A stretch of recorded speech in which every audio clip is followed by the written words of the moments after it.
with POK. If we can seal the border nicely, we can really overcome the challenges imposed by Pakistani occupation of POK.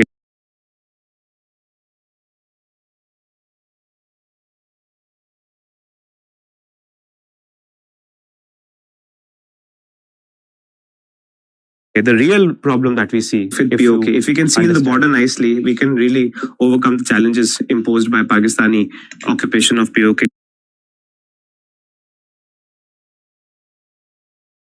Is that Kashmir Valley needs to remain within India. That should be our very conservative and realistic focus at this stage, I would say.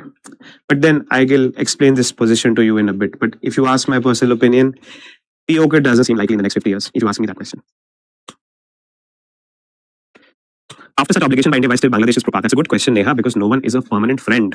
And maybe there are a section of people in Bangladesh who have started feeling that they should go back to Pakistan. And of course, there's a religious reflex over here. And, there are, of course, people in Bangladesh who thought that they should remain with Pakistan. And I think these are the kind of people who are coming back in power. And of course, China is playing a huge game in this influence. So no country is obliged after a point of time. You see, they make their own independent decisions. And if you wanted to avoid this kind of a situation that Bangladesh eventually would turn against India, then India should have taken control of Bangladesh, right? India should have annexed Bangladesh and made it a part of India. Problem solved. But we did not do it, and rightly so we did not do it, because then we would have another secessionary movement sitting on our head, which is the Banglas. Right? But yeah, this is the complexity of relationships, not only international relationships, but I think all forms of human relationships, that permanency cannot be attributed and obligations eventually have a expiry date. I hope you understand what I mean.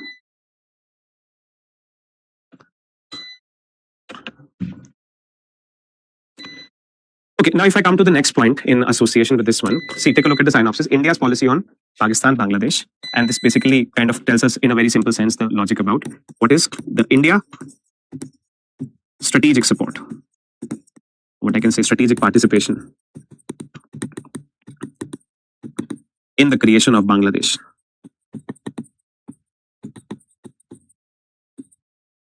Right?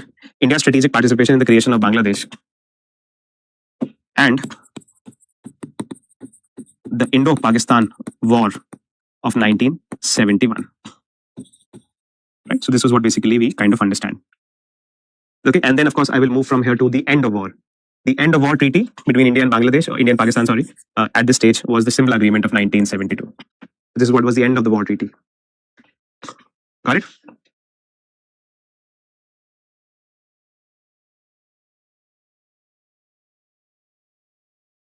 Yes, Harshita, you're right. True that. We made a wise decision on that part of not annexing Bangladesh, is what I feel also myself.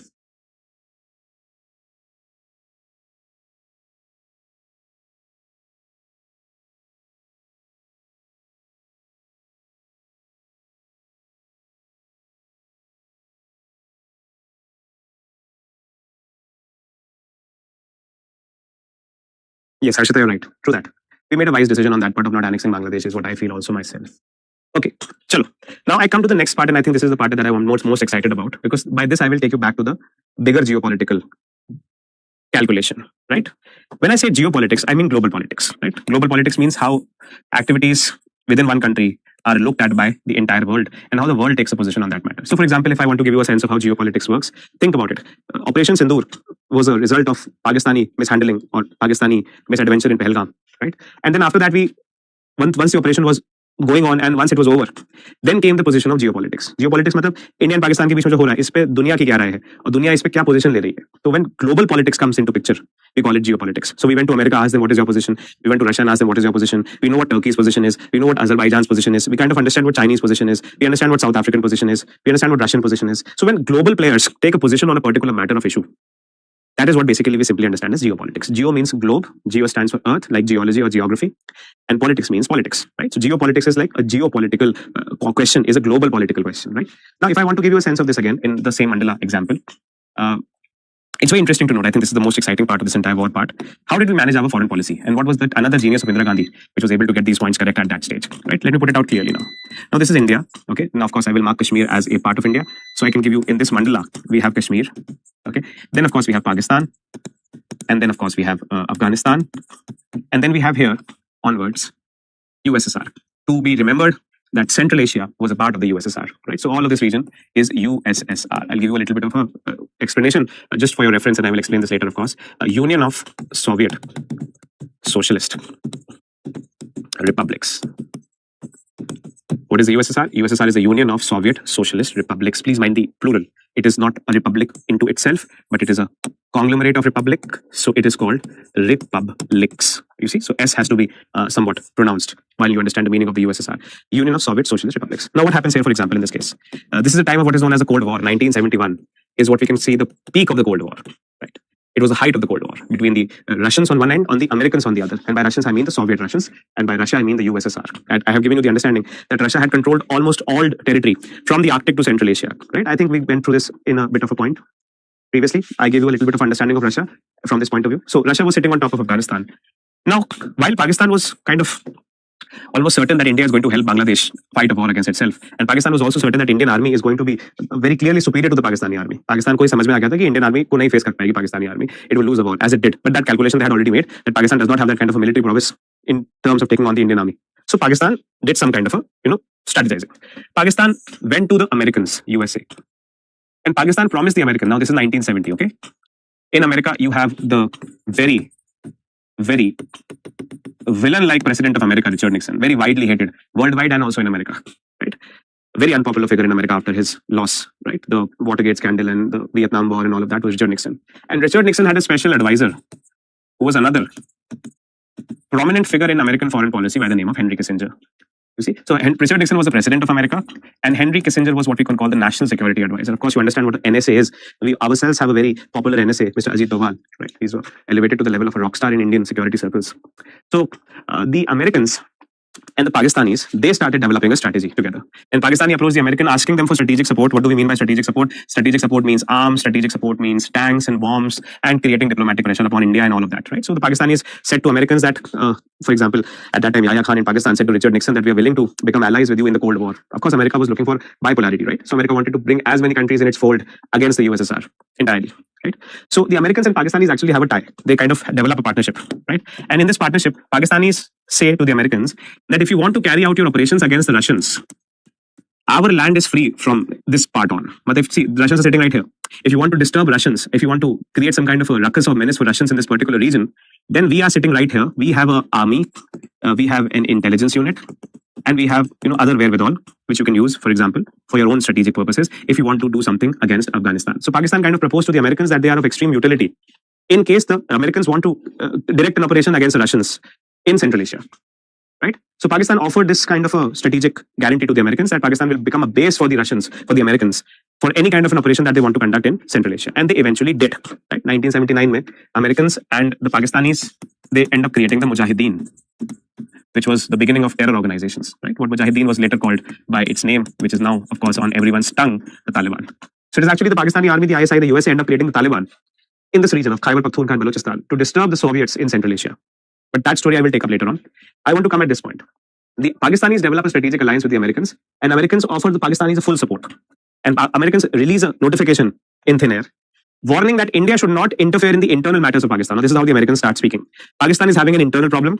As a sovereign nation, Pakistan should be allowed to solve its internal problem without any kind of a third-party interference. And any party which interferes in the internal problems of Pakistan would be in violation of the United Nations Charter and international customary law. And America, being the country who is supposed to protect international law and humanitarian rights and United Nations Charter, will take aggressive action against any country which is interfering in the internal matters of Pakistan. You see, this is what diplomatic, sophisticated talk looks like. Of course, beneath this, the wolf in the sheep clothing was, of course, the American interests of not letting Pakistan become weaker, because Pakistanis had already given commitment to the Americans that they will become a strategic base for the Americans against the Russians. But of course, you can't say it like that.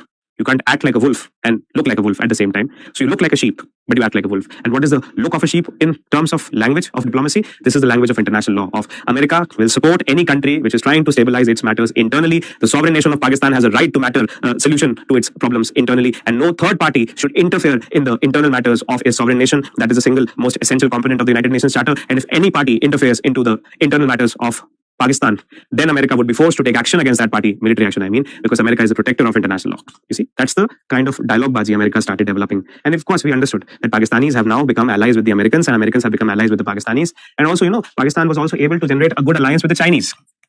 right? So who was standing against us? You was China, Pakistan, and America. And now it was another thing that China and America were not allies at the time, but they also ended up becoming allies in 1972. But this is a story I will take up later on. But the Pakistanis run to America on one end, Pakistanis run to China on the other, and Pakistani also want to create a diplomatic channel so that the Americans and the Chinese can become allies in the Cold War, which they eventually do. The Chinese leave the Soviets and join the American gang, thanks to Pakistan. But that's a different question. You see? So Americans now warned India against any kind of an action against Pakistan. So while India was preparing for a war, while India was preparing to enter into Bangladesh, the Pakistanis had developed a strategic alliance with the Americans. And Americans said, Richard Nixon declared a very clear warning that if India moves 1 inch inside the Bangladeshi territory, American forces will fight the Indian forces in the Bay of Bengal, 100%. You see? And to evidentiate this, to give a substance to this entire warning, the Americans actually sent their nuclear-enabled aircraft carriers in the Bay of Bengal. You see, you won't believe this, but this is true, right? The Americans' aircraft carriers were deployed in the Bay of Bengal, which had nuclear missiles into them, pointing at Indian coastline, saying that if India, they're sitting on the boat and they're announcing from the gramophone that if India does anything against the internal security of Pakistan, then America is going to attack upon India because America is a supporter of international law and order, right? And if you join that date to today, it's a opportune movement for us to understand that while we know that Trump is going to be very, very jealous of what is happening between Mr. Modi and Mr. Putin today, the bonhomie that we saw yesterday, my God, the red carpet was rolled, the Prime Minister violated every protocol, went to the airport and hugged the President of Russia, gave him an exciting and warm welcome, right? It's a lot. You don't think the Americans and the Europeans are watching it with a lot of jealousy and agony and antagonism? But so be it, because we remember a time of 1971 when the Americans came to our area and they say, you will not interfere in the internal matters of Pakistan. Today, the Americans tell us that you're not going to buy the Russian oil. And we did not listen to the Americans then, and we will not listen to the Americans now. That is the very definition of sovereignty. We will take our independent foreign policy decisions without any external coercion upon us. Right? So what did Indira Gandhi do? Now, clearly, if you have a situation here, let us explain that situation first. What is happening? American aircraft carriers are standing in Bay of Bengal. Pakistan is massacring political movements in Bangladesh, trying to get control of the situation as soon as possible. And Pakistan has generated the support from the Americans to stop Indians from entering into Bangladesh. And Indians are desperate to cut Bangladesh out and secure the eastern sector against the Pakistani influences. Think about what will happen next. That's a good question. What will happen next? What will Indira Gandhi do? If you take a look at the chess piece that I have laid out before you, the game of chess, as you can see before you, is placed in a particular direction. What is the direction? If you move against Pakistan, America move against you. America is, of course, much more powerful than you are. You can't afford a war with America. You see, if you don't move against Pakistan, Pakistan will annihilate the political movement and crush the Bangladeshi resistance and take control of Bangladesh for good. And if Bangladesh is taken under control for Pakistan more exacerbatedly, more intensively, then the Chinese and Pakistani partnership alliance is a necessity, and it will crush the northeastern Indian states against Indian security. Right? If you act, you're damned. If you do not act, you're damned. And what does Indira Gandhi do? Indira Gandhi makes the best decision that Indian foreign policy was making. And it is quite a symbolic point that we are arriving at this part in our class today, as we have an important day for the India-Russia relations. Certainly one of the most important decades of India, days of the last decade in India-Russia relations is the date of today. As you will see, the joint press conference between Prime Minister Modi and President Putin. I want you to remember that in 1971, the Indians met with the Russians.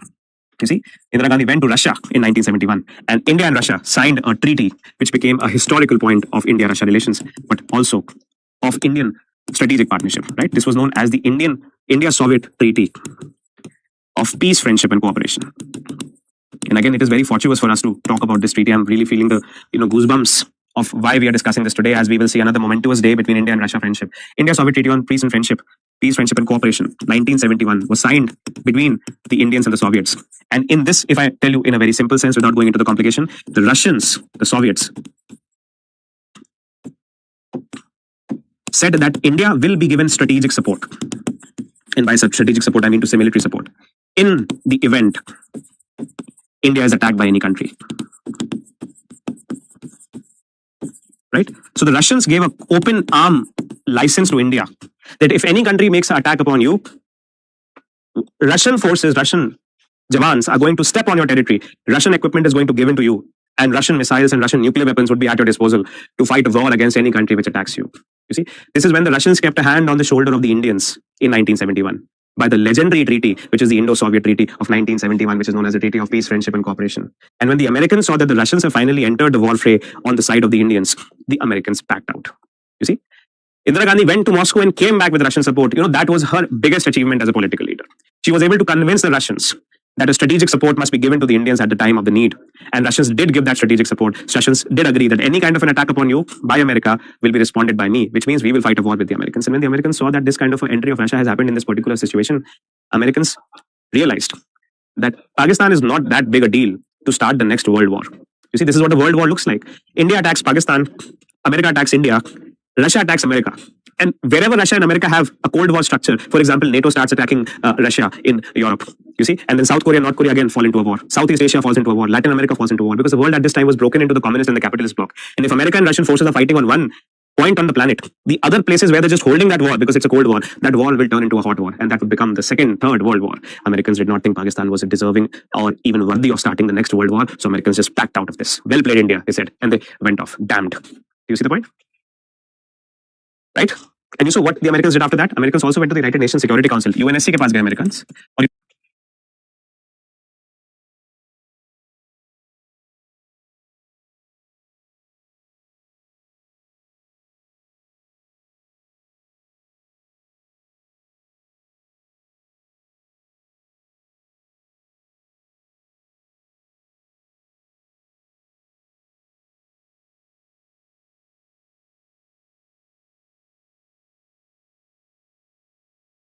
Right?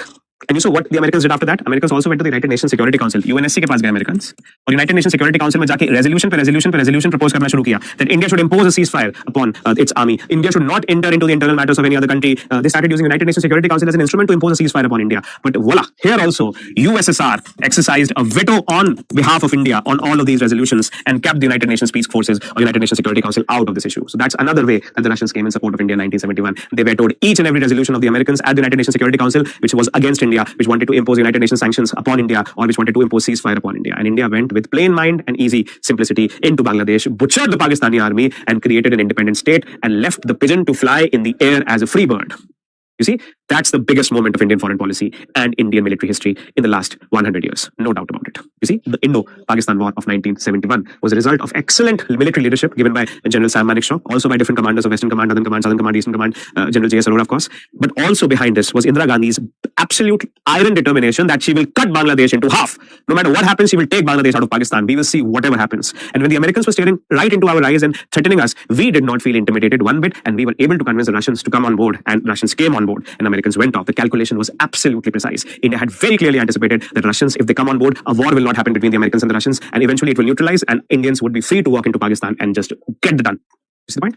That was the great genius of the institutional and political mindset, and all the institutions in the country, the military, the armed forces, the foreign services, the prime minister's office, the bureaucracies, all of these came together in a massive, beautiful blend and synchronization to deliver one of the best products of Indian Republic, which was the 1971 war. It was a victory on all occasions, in foreign policy, in diplomacy, in international relations, in geopolitics, in projecting our power as a military country, and in the future of the morale of the Indian army. 1971 was a momentous point in Indian history, no doubt about it. You see the point? So if I can show you just in the departure of this point, this treaty.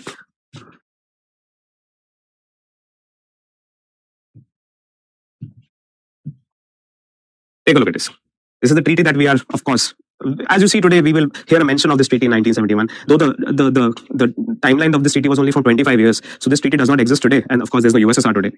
So this treaty has expired. But certainly this becomes one of the most important landmarks between India and Russia in terms of them developing a strategic and defense partnership. Okay, so I will just give you a reference to the particular article of this treaty, that is Article 9 of the Indo-Soviet 1971 treaty. And with Vladimir Putin coming to India, you are clearly expecting a question in the UPSC on India and Russia, because it's a big thing. After the Ukraine war started in 2022, for the first time Putin is in India, and it is a big deal. You will possibly see a question on India-Russia, and India-Russia relations are founded on Article 9 of the 1971 Indo-Soviet treaty. I invite you guys please to take a look at Article 9 and just try to intercept the meaning of this behind the sophisticated terminology. What you will see is strategic partnership of India and Russia.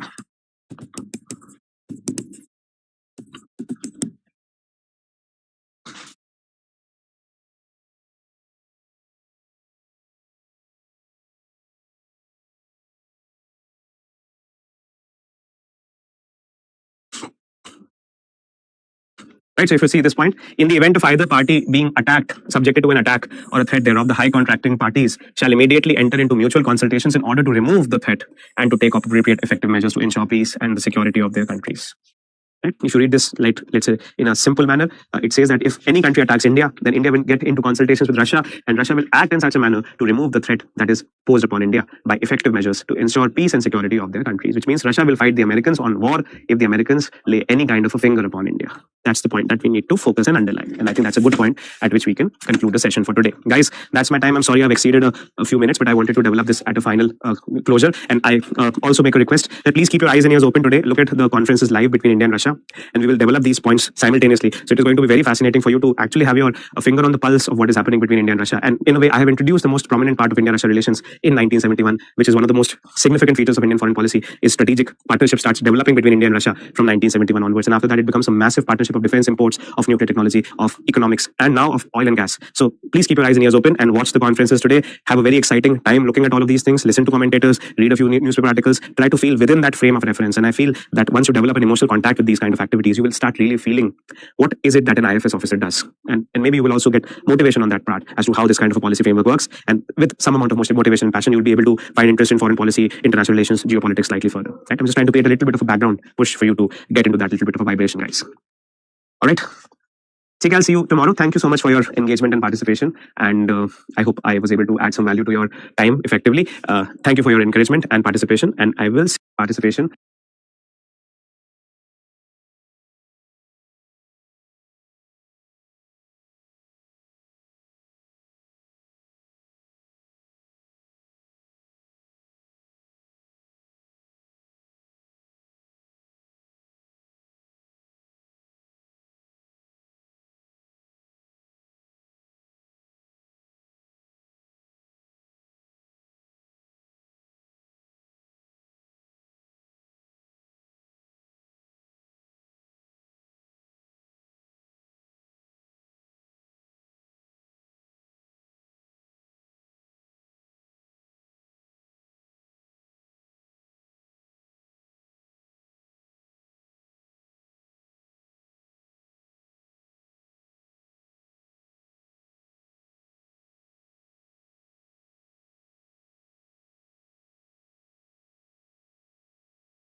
And I hope I was able to add some value to your time effectively. Thank you for your encouragement and participation. And I will see you tomorrow. Have a great day. Watch the news. Keep your eyes open. Look at the joint conferences and statements. Notice the body languages and everything else. And welcome to this fascinating, fascinating world of international relations. Thank you.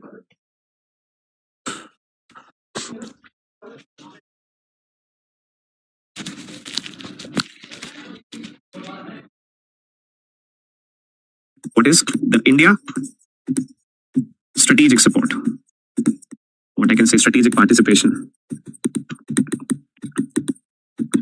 in the creation of Bangladesh.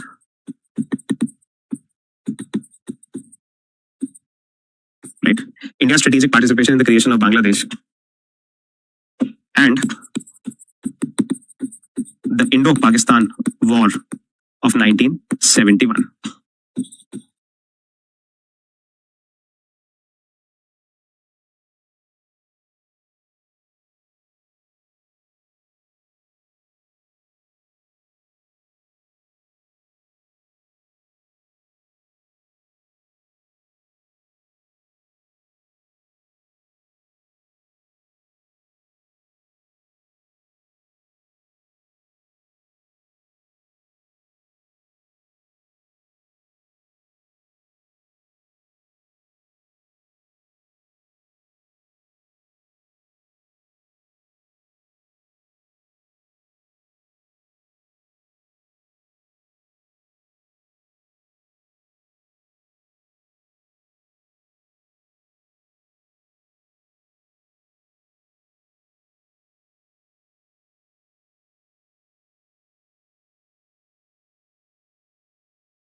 Okay, very good morning to all of you. All right, are we live? Okay, very good morning to all of you.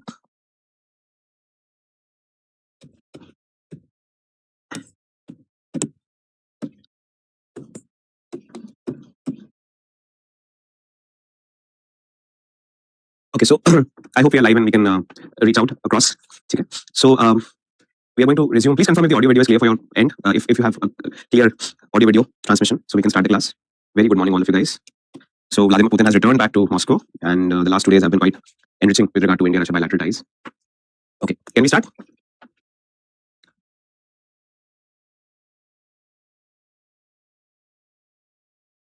All right. Okay. So I was talking about the point yesterday, which was associated with how we were going to take a look at it from the point of view of the India-Pakistan War of 1947, right? That's what basically we were interested in. How do we put it out like this? That we have India-Pakistan, War of 1971. And I was talking about, from taking a sense from the synopsis that was given yesterday, we were talking about the India-Pakistan War 1971. And within this framework of India-Pakistan War, we have taken a clarity on a certain points. For example, we have seen what is India's strategy in 1971. And in this sense, I have explained to you how the creation of Bangladesh eventually met a variety of Indian interests, especially with regard to securing the northeastern region from a possible alliance with China. I hope you remember that point. If you take a look at this, and if I ask a very simple question to you in this context, what is the relevance of northeastern India for India? What is the relevance of Bangladesh for India? Then of course we understand that the relevance of Bangladesh is number one and precise and accurate. That it is a connectivity link between mainland India and northeastern India. We have explained the vulnerability India faces at the Siliguri corridor, and therefore the position that India takes on these matters is somewhat dependent upon Bangladesh, because if Bangladesh is not an ally, we cannot assure a good connectivity with northeastern India, because then it is a kind of a locked area for us. You have China above it, you have Bangladesh underneath it, you have Nepal on one side of it, and therefore it is all surrounded by foreign countries if you think about it like that. So for Indira Gandhi to take that decision, for Indira Gandhi to take that decision that without any considerations, Bangladesh is going to be created as an independent nation, not only for Pakistan's sake or for Bangladesh's sake or for the people of Bangladesh's sake, but for the sake of Indians also. That's going to be a reality. Okay, so that's one thing we understand. And the second thing that I was dealing with yesterday, which is what basically we were interested in, that I was introducing to you certain points about geopolitics of the 1971 war. And in this geopolitical part of what is happening, I was giving you a sense of this, that we see, for example, a kind of strategic alliance. It's very interesting to note if you attend this with that level of intensity. You are looking at very clear strategic alliances, right? In the form of strategic alliances, when we think about that, we are looking at it in 2 points. One, you have, for example, Pakistan is able to achieve a strategic alliance with USA and to some extent China, which we call the People's Republic of China. Right? So Pakistan has been able to achieve this kind of a strategic alliance with USA and PRC. And on the other hand, we are also seeing that India was able to achieve a strategic alliance with, at the time it was known as the Soviet Russia, India, USSR. And we were discussing this, that we saw that India-Soviet Treaty of 1971, as you pointed out correctly yesterday. And we saw in that treaty, the wording of Article 9 of that treaty. Right? Article 9 of that treaty created a kind of a strategic partnership between India and Russia with regard to the Russians giving a guarantee that if any kind of an attack is done upon Indians by any other force, then Russian forces are going to be mobilized to deal with that kind of an attack. Right? I hope you remember this point clearly. Yes or no?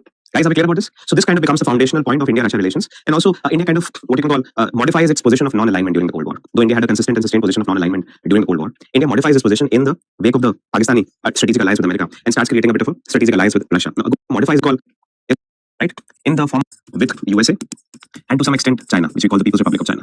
Right? So Pakistan has been able to achieve this kind of a strategic alliance with USA and PRC. And on the other hand, we are also seeing that India was able to achieve a strategic alliance with, at the time it was known as the Soviet Russia, India, USSR. And we were discussing this, that we saw that India-Soviet Treaty of 1971, as you pointed out correctly yesterday. And we saw in that treaty, the wording of Article 9 of that treaty. Right? Article 9 of that treaty created a kind of a strategic partnership between India and Russia with regard to the Russians giving a guarantee that if any kind of an attack is done upon Indians by any other force, then Russian forces are going to be mobilized to deal with that kind of an attack. Right? I hope you remember this point clearly. Yes or no?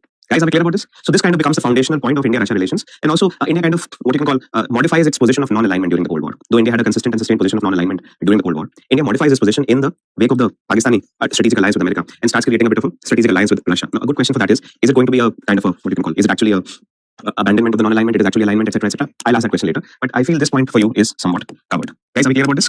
So India-USSR relations, we have given a bit of a fillip, and we are going to make the India-Russia relations started from this point only. Next time onwards when we go about it. Right? Are you guys okay with this? Okay, so now I want to come to the, let's say, the next part of this point, which is called the Simla Agreement. Right? I want to, in a way, just very briefly take a look at the Simla Agreement, which was the terms of surrender for the Pakistanis. Right? And then, of course, the last point is that what is the post-war scenario? What happens after the post-war, politics and geopolitics, etc., etc. So this is how we are basically dividing this entire exercise. Now, guys, take a look at this, please. Now, just take a point on this one with reference. When we talk about the Simla Agreement, okay? When we take a notch and take a look at the Simla Agreement,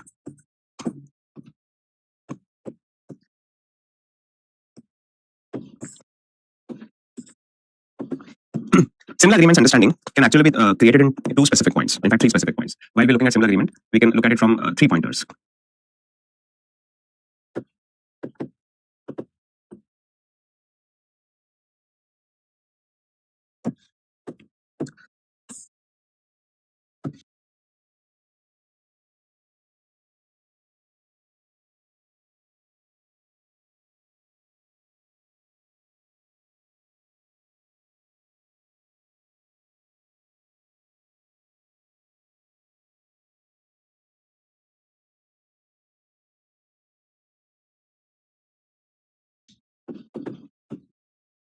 because the Pakistanis have resigned it from the similar agreement recently, this could be slightly of some amount of importance for us, keeping in mind the developments on these parts recently. Okay, let's take a look at this. Similar agreement is in 1972, right?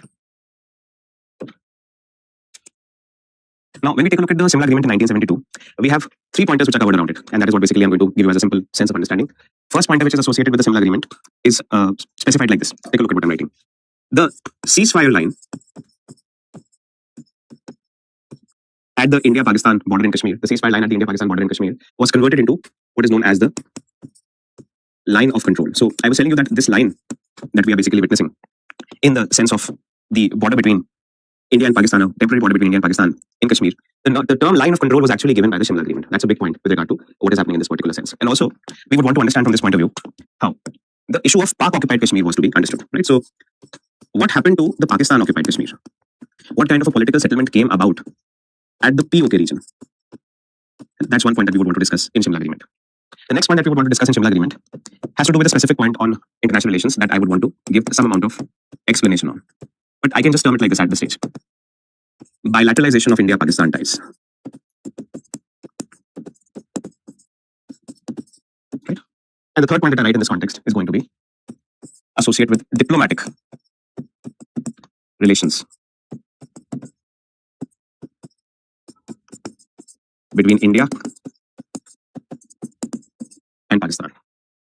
Okay, if you take a note of this, you will get a kind of overall sense of how are we trying to create the content for similar agreement 1972. And I would like to remind you that because we have seen some kind of a development on this part recently with regard to Pakistan resigning from the similar agreement, you may see some kind of a question in this sense also. Okay, so if you can take a note of this, and then I will proceed.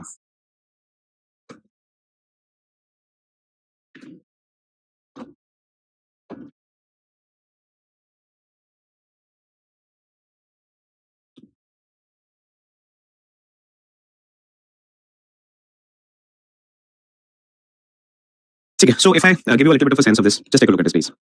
By the year 1971, let's say you have 16th of December 1971, Russia had become an Indian ally.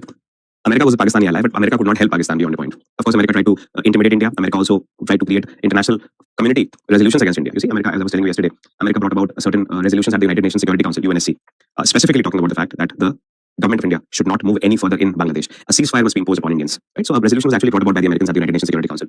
But all of these resolutions were vetoed by Russia.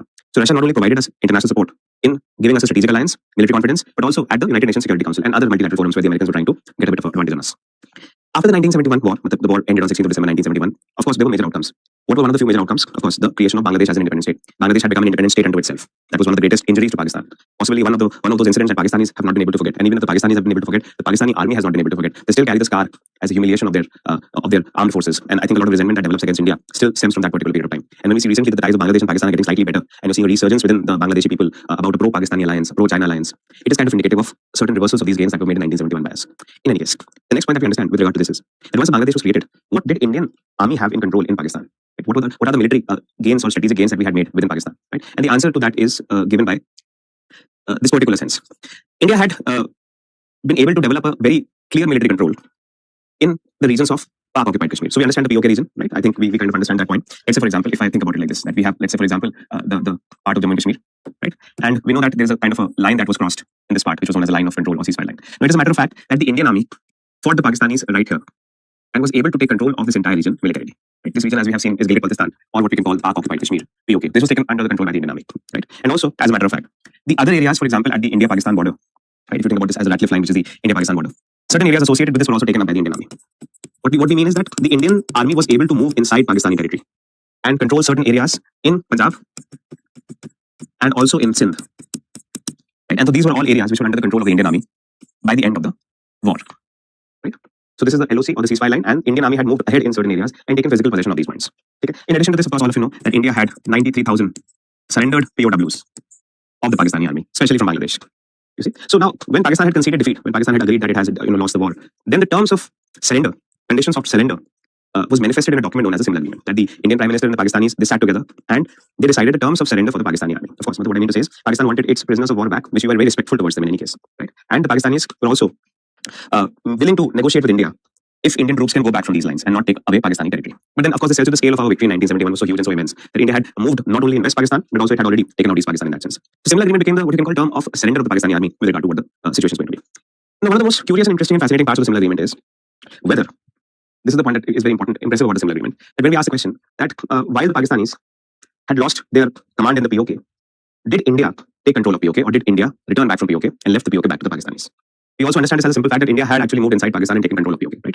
But then when India sat at the table with Pakistan for negotiations, somehow India agreed to retreat back from the POK region, retreat back from the Gilgit-Baltistan region, and give the area back to the Pakistanis.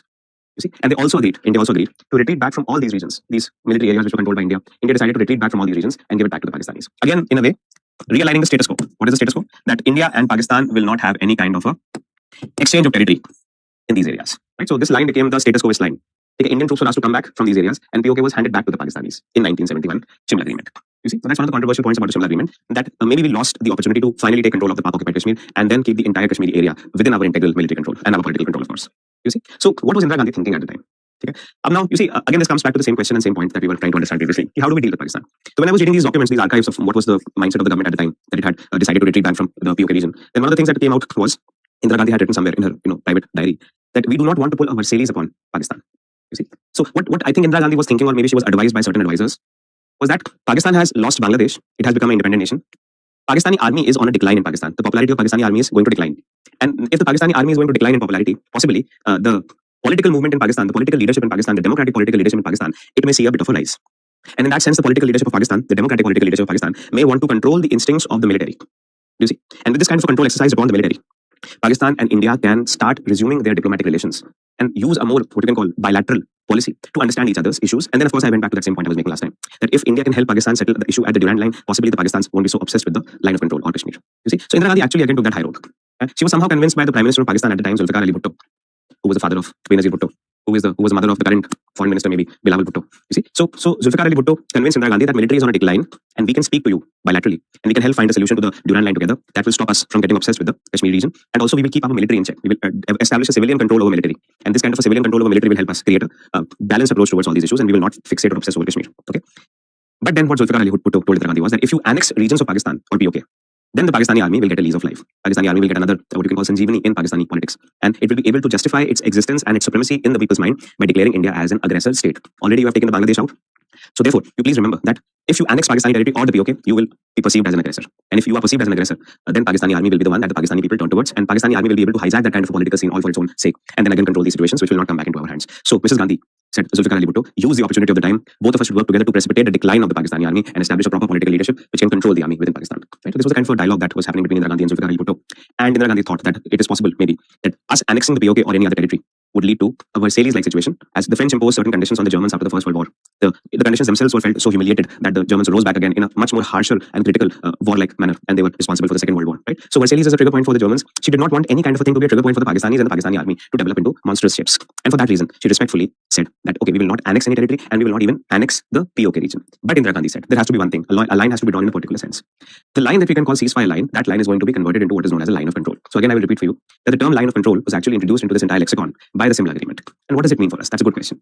We said that we have entered into this territory, right? And we are right now sitting in this territory. Before you sign the agreement, you will not exit this territory.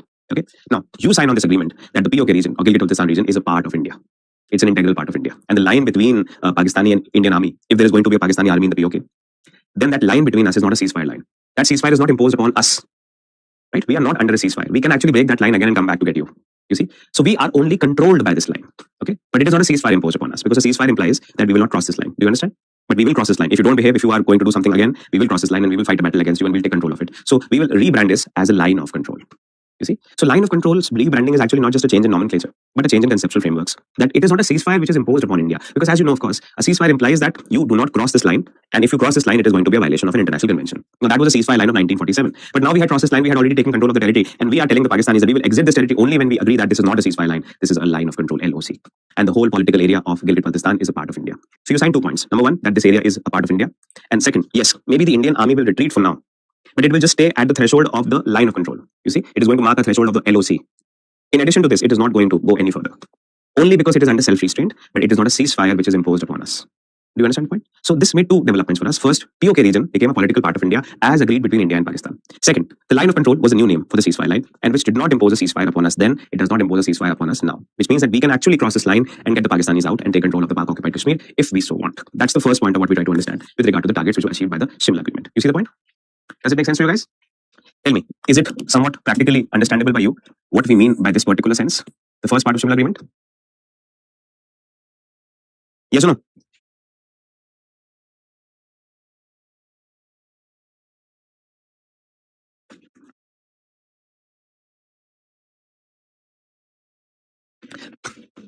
Okay.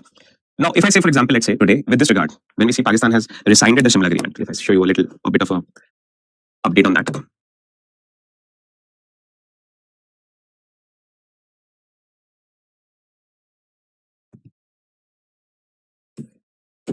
This is the news of the year 2025. Pakistan suspends the 1972 similar agreement. What is the agreement all about? I've attached the exact same article from the Hindu newspaper in your reading material. I hope you can access it on your website and your portal. But this is also what basically you are going to read in addition to what I'm saying. You see, so what we basically mean to say is that Pakistan has suspended the similar agreement as a part of series of retaliatory action in response to India's suspension of the Indus Water Treaty, etc., etc. You see, and if I take a look at this, similar agreement was aimed at promoting friendly and harmonious relations between establishing peace between India and Pakistan. The accord was signed in 1972 by the Indian Prime Minister Indira Gandhi and Pakistan President Zulfikar Ali Bhutto. Right now, the point about this particular question remains open today. As Harshita, I can see your question, what happens to the people in Gilgit-Baltistan, etc. This has become slightly complicated now because now Pakistan, once it has suspended, let's say for example, once Pakistan has suspended similar agreement, okay, once Pakistan has suspended similar agreement, then the question of POK being Indian territory as agreed by Pakistan is now under question, of course. You see, so that is a little bit of a situation that we need to understand because now things are developing better, in a different manner because Pakistan has suspended the similar agreement. So everything that the Pakistanis had agreed to during the similar agreement has been suspended. Now, Pakistan has been managing the Pak-occupied Kashmir region as a union territory, but like India has UTs, like Chandigarh is a UT, Puducherry is a UT, etc. So the Gilgit-Baltistan region has been exercised by Pakistan as a UT. Okay, but now what the Pakistanis are planning to do is Pakistanis are planning to create an entire state out of it and integrate it fully into their political union. With the suspension of the similar agreement, any obligation upon the Pakistanis to go by the Indian consideration has ended. So what we may look in future, for example, is a political integration of the Gilgit-Baltistan region entire into Pakistan as a full-fledged state. Okay. Also, we know for a fact that the Pakistanis and the Chinese are creating the China-Pakistan Economic Corridor, the CPEC as it is called. Right. The Pakistani and the Chinese are creating the China-Pakistan Economic Corridor, the CPEC, within the area of the POK. And the CPEC, China-Pakistan Economic Corridor, is an extremely problematic scene for India because it is cutting an infrastructure project right through the Pak-occupied Kashmir and Gilgit-Baltistan. Right, so these two developments in a mix, which also bring China in the scenario, are slightly dangerous for us, if I can tell you with a very simple face. And so that's my answer at this stage, but actually I don't have an answer as to what are the rights of Balochistan, the people of Gilgit-Baltistan and all that. It's all mixed up. But practically speaking, these people are all connected with Pakistan. If you do a referendum today in POK, they will assign themselves to Pakistan, no doubt about it. That's a fact. That much I can tell you. Right, so India doesn't have any emotional connect with the people of Gilgit-Baltistan, and they don't think of themselves as Indians. So we don't have the question of giving them government jobs or whatever. Right? Okay. So if you ever get a question with regard to this development from the point of view of what I'm trying to say, listen to this. How Indians actually claim the POK region as a political part of it? Though we show the POK region as a political part of ourselves, we still also understand that POK is not under our control, right? And in this scenario, when POK is not in our control, we claim it as a political part of India. And the reason for that is the Shimla Agreement. So we go back to the Shimla Agreement to justify to any person who asks us the question, how do you claim politically the Gilgit-Baltistan region or the POK region? Okay? So that's the first part of the Shimla Agreement. And I expect you to read a few notes that I've attached for you to get a better sense of what I'm saying over here, please, guys. So all of this is attached to you as an entire framework. Please go through it once so that you have a better idea of what I'm trying to say. Okay? Then the second thing that we try to understand with regard to Shimla Agreement is extremely important. Okay. This second part is what we can call the bilateralization of India-Pakistan ties. Okay? This is an important point that we need to take up. Take a look at this, what I'm saying. See, a bilateral agreement, when I talk about, let's say, for example, a bilateral relation within the framework of international relations, when we talk about bilateral relations within the framework of international relations, a bilateral relation is a relation which is executed between two parties. Right? So you see, for example, you create a lateral like this. One party makes certain commitments to other parties. The other parties make certain commitments to the one party. So you see, a lateral is like a going and coming. Lateral is like a horizontal. And when you have bilateral, you see, so you have, let's say, for example, A and B, right? And when we have a bilateral, iska matlab kya hota hai? What do we mean by this? We mean that A is sending to B and B is sending to A. The current is flowing both ways, right? A, B, it's like a table tennis match, that it is moving both ways, right? A is sending a current to B, B is sending a current to A. This is the kind of an example of what's called bilateral. But also what is integral about bilateral is something that you should note.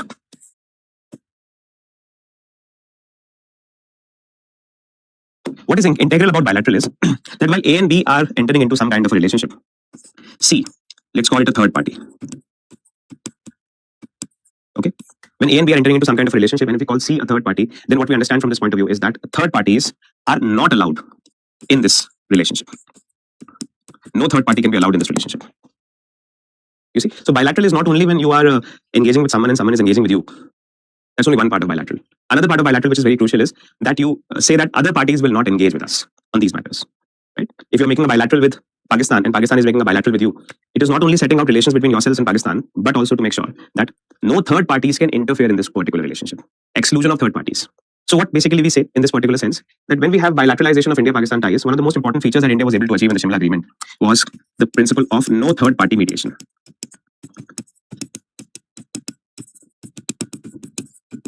No third party mediation. You see?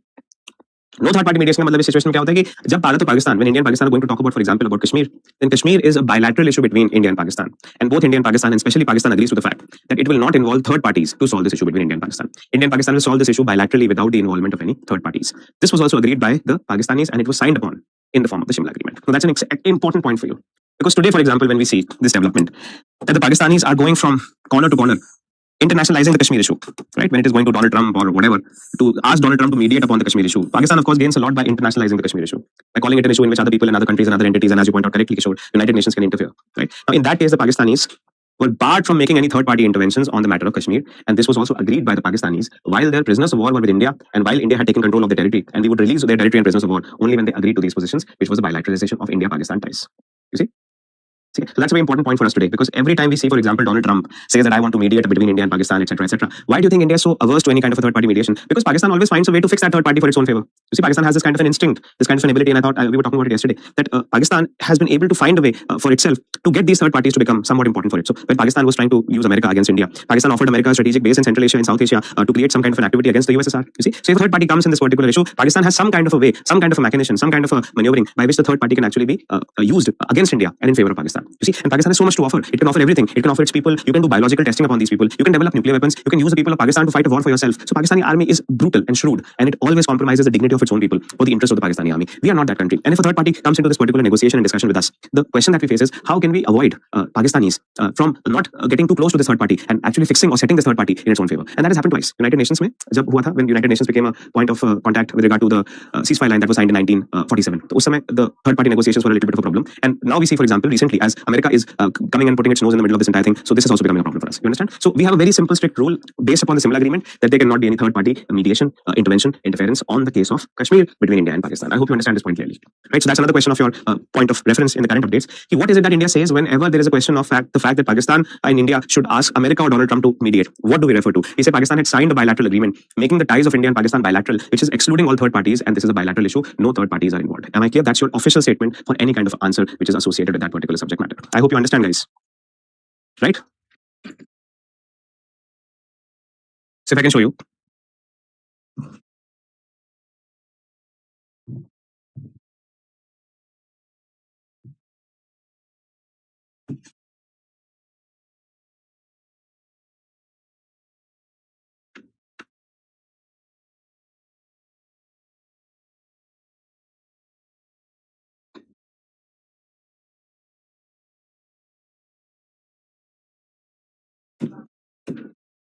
Take a look at this point. This is a recent update for you to understand on this area as well. Please take a look at this one, please. Don't want any mediation. India made Trump's Kashmir talks offer. On Trump's offer to India and Pakistan the Kashmir dispute, New Delhi made it clear that it does not want anyone to mediate. Now, whenever we say why does India obtain this position, what is our let's say background within which we obtain this position, and the answer goes back to the Simla Agreement. You see, it is a Simla Agreement which comes at the core of this entire issue. Take a look at this.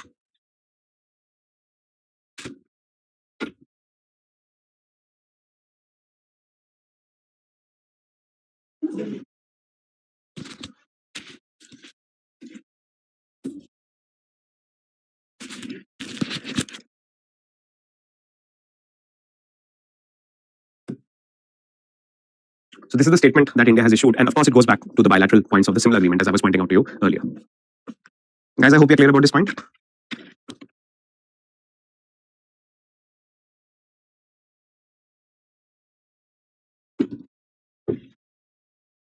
Okay, so that's our position here on this one.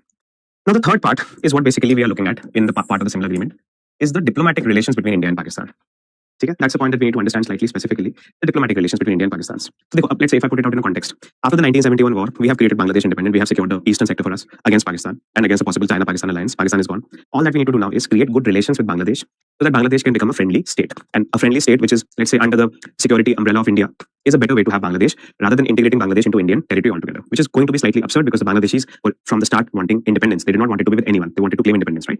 So India made that policy work very effectively. India was able to liberate the Bangladeshis, and India was able to take good care of the Bangladeshis and establish good bilateral relations with the Bangladeshis up till recently, when we saw this kind of a ruckus in Bangladesh for the last 2 years. But till then, this policy with regard to having friendly relations with Bangladesh was working out perfectly fine. The question that is associated in this particular sense with the Bangladeshi point has to do with the references. The question which is working with regard to the Bangladeshi point has to do with the references of the recent developments. Okay? So in 1971, when you had the creation of Bangladesh as an independent state, and in addition to that, India had taken control of these areas in Pakistan, but India did not develop or convert them into a military or political control. You see, this kind of a control was given up by India in exchange of certain written promises made by the Pakistanis, as you can see over here. One is the ceasefire was converted to the line of control. The second is the bilateralization of India-Pakistan issue, no third-party mediation. And this was supposed to set up the future of India-Pakistan relations, again based upon that kind of a understanding that eventually we need to talk to Pakistan. We need to develop some kind of a diplomatic relation with Pakistan. We need to understand what Pakistanis are thinking, and we need to put the Pakistani army out of the picture. We need the Pakistani people to take control of the army, which has gotten so powerful, and it keeps dominating the surface of the Pakistani politics. So to get the Pakistani army out, we need to empower the people and citizens of Pakistan and the political leadership of Pakistan. Just like you see, for example, Imran Khan is being practically murdered inside a jail. You see, so what we did develop as an outlook was that first of all, we need to empower the people of Pakistan, and then we will empower the people of Pakistan, and they will take control of the army, and then we can talk to the political leadership of Pakistan and ask them how we can help in the solution of the Durand Line issue, and by that issue, we will be able to secure Kashmir for ourselves. You see, so that was the larger diplomatic picture created by the Shimla Agreement, 1972, which became a part of India-Pakistan diplomatic relations, 1972. Now, this kind of a picture of the 1972 agreement, that India will develop this kind of a high road philosophy in terms of understanding how to deal with Pakistanis, etc. I think this worked till 2019, on and off चलता रहा बीच में. There were wars, there were problems, etc. etc. लेकिन बहुत हद तक भारत ने 2019 तक ये सब करने की कोशिश की थी. I clearly remember even Mr. Modi in 2015 went to Lahore to attend Nawaz Sharif's daughter's wedding. He actually went and crossed over into Lahore to attend his wedding, the daughter's wedding, and he gifted a shawl to his mother, and all of that kind of thing happened. So these gestures of diplomacy, of amity, of acceptance, etc., were given by India very clearly to the Pakistanis. But from 2019 onwards, especially after the Pulwama, or in fact, it's not 2019, it's about 2016, after Uri, I would say, the attack on the Indian armed forces at Uri after 2016, this kind of a situation has now developed into an impossibility. And since 2016, and marked by 2019, and now 2025 with Pahalgam, right? These are what you can call times of total diplomatic suspension. So today we have a diplomatic suspension. We have suspended all our diplomatic relations with Pakistan. Yeah. All our discourses and talks and conversations and dialogues and samjautas with Pakistan are suspended, to the extent that we have now also suspended the Indus Water Treaty.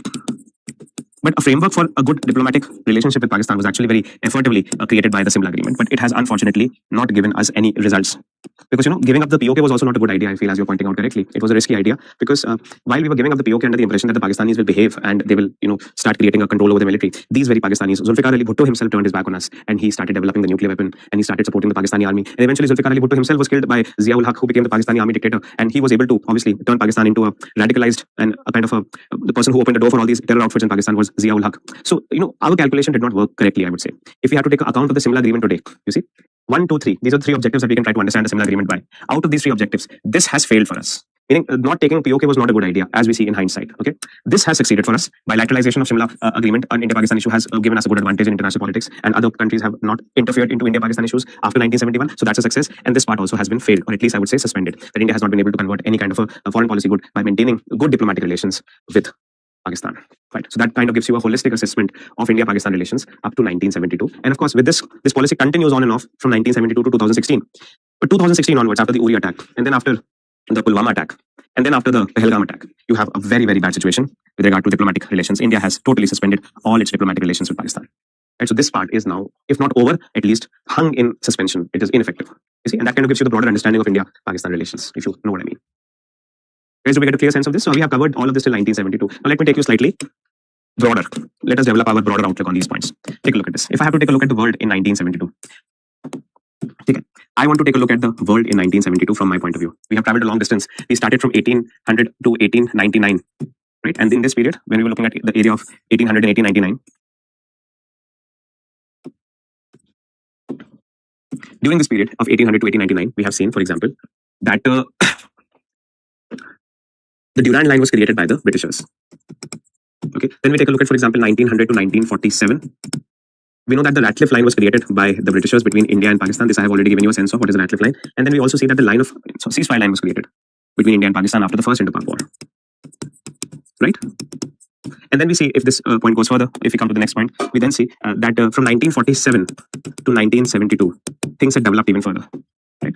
What was the development? The creation of Bangladesh as an independent nation was complete. And the ceasefire line was now converted into the line of control.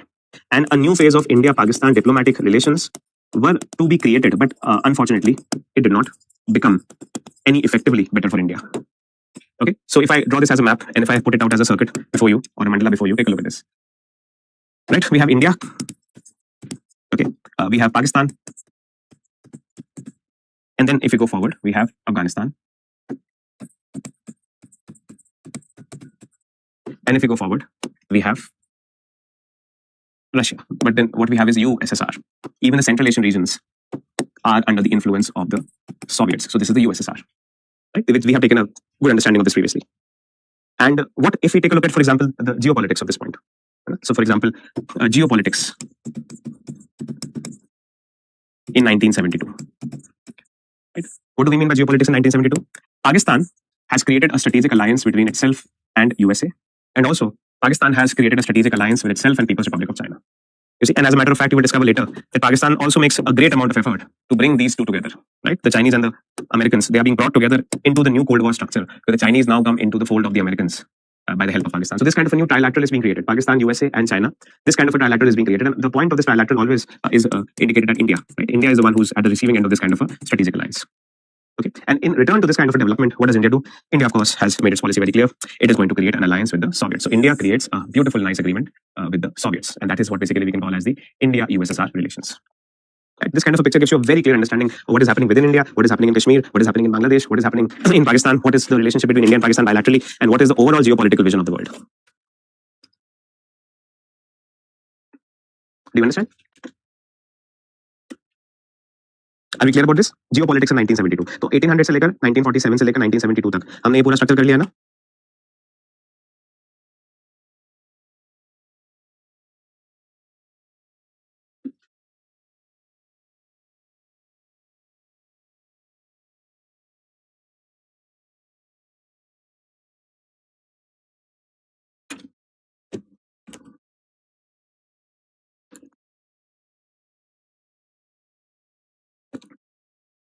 ठीक है. Now I come to the last point here. So मैंने जैसे आपको बताया था India Pakistan relations के level पे हमने ये बता दिया था. We have taken a look at geopolitics of India Pakistan relations. Then we have taken a look at the Simla agreement. We have taken a look at the 1971 creation of Bangladesh. And now I come to the last part, which is going to be associated with your understanding very clearly, which is the post-war period. ठीक है ना? हम आखिरी part पे आते हैं जिसको हम post-war period कहेंगे. सुनेंगे एक बार इसको ध्यान से हम लोग.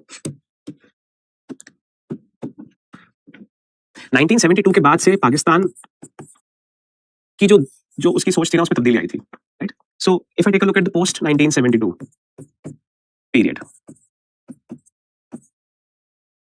you see, this is a period which is an extremely relevant period in history of the world because it is after this war that the Pakistanis lose terribly that it occurs to them that they will not be able to sustain a war with India in a conventional sense. तो पाकिस्तान को ये समझ में आ जाता है कि Pakistan is not. I'll come back to the Ratcliffe line in a bit. I understand your question. I'll come back to the Ratcliffe line in a bit. So if you refer to the lecture made yesterday, मैंने map में दिखाई थी आपको Ratcliffe line, but I will come back to it. Just give me one. When I'm going to talk about India Pakistan in map, the moment I open the map, I will again refer to it. Okay, so let's take a look at this. After 1972 war, Pakistan gets a very kind of. अब ये तो था कि Pakistan was undeterred. मतलब whoever in Pakistan, we don't care. But the Pakistani policy was undeterred. They were still going with the same kind of a policy. The policy for Pakistanis was similar to what it was, that they want to continue to take control of Kashmir. They want to continue to keep their hand extended towards Kashmir. There is no change in that. Certainly, they did not want to make any kind of change on that point of view. What they did, for example, was they started thinking, at least in a practical sense, they got a clear idea that they will not be able to fight or win a conventional war against India. You see, so Pakistanis got a very clear idea that they will not be able to get advantage over India in a conventional war. Okay, conventional war meaning a war which is fought between the armed forces, etc., etc. Now you will have to see here. If I think about it, go back to the 1972. Let's sit in the Pakistani army mind, the general of the Pakistani army's mind, and try to see what is he thinking about at this stage. You see, and what he's basically thinking is that we need to resume our strategy of getting Kashmir, certainly. But now, since we have faced such a decimating defeat from the hands of Indian army, I don't think we can fight the Indian army in a conventional sense. We can't fight the Indians in a conventional warfare. We have lost a war very badly.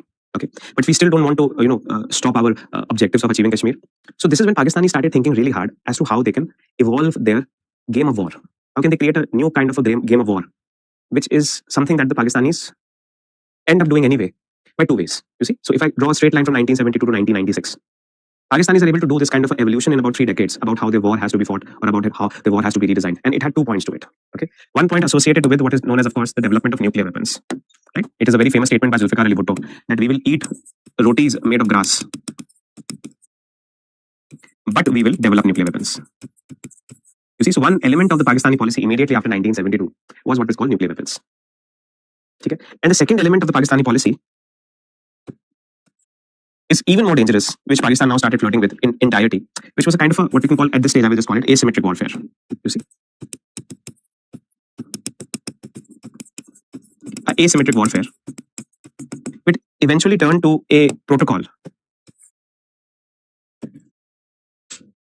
which was later on given this insidious kind of a terminology associated with it. That if, take a look at this, if we can't kill India with one big blow,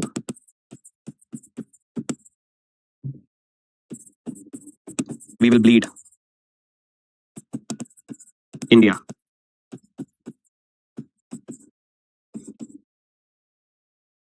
Through 1,000 cuts. You see, this is what we can call the evolution of the Pakistani strategy. You see, this is the evolution of the Pakistani strategy. If you can think about it in this context, please. Does it make sense to you? Pakistan after 1972 was convinced, and it was hiding.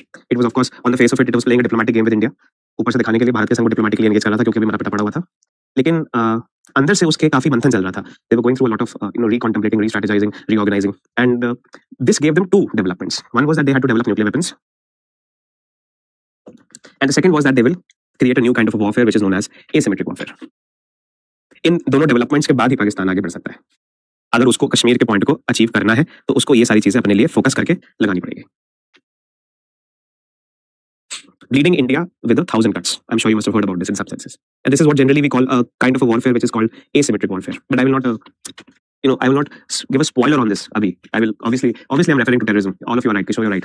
But I will not give a spoiler yet. Abhi, I'm just trying to get you in the Pakistani mind as to what were they thinking and what were they reorganizing as, right? Okay, now let's come to the point. In reference, take a look at this. We are now getting ready for a new kind of a development in our subject. So now you brace yourself, please. Things are going to become much more interesting, much more dangerous, and think about it like a very, very fascinating story. The story of the Cold War, story of ISI, CIA, to some extent RAW, and the story of the birth of Taliban.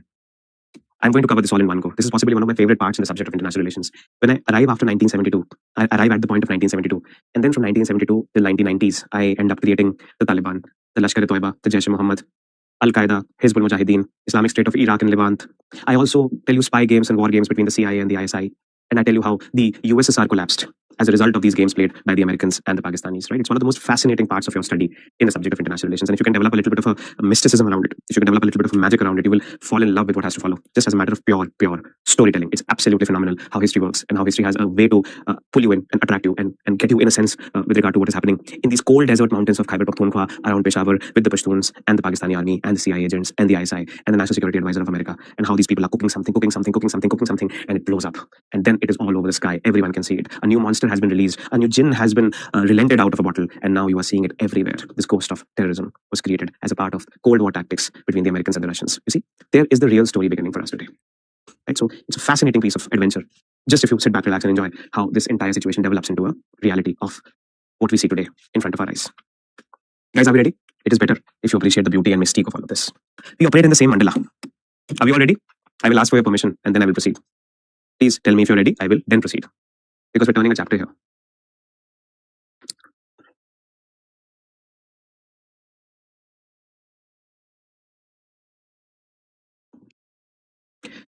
Okay, let's start from there. India, Pakistan, Afghanistan, And this is USSR, but I will still make it a more observable phenomenon for you to see. Can you help me make sense of Central Asia? If I ask you to make sense of Central Asia, can you please help me make sense of Central Asia, guys? What do we mean by Central Asia? Central Asia has this kind of a correlationship. Do you remember, guys? If I can draw it out for you again once more, just for your reference. The biggest country in Central Asia is Kazakhstan. Okay. Then you have here Turkmenistan. Like I told you, that countries with T are towards the bottom. And then you have Tajikistan.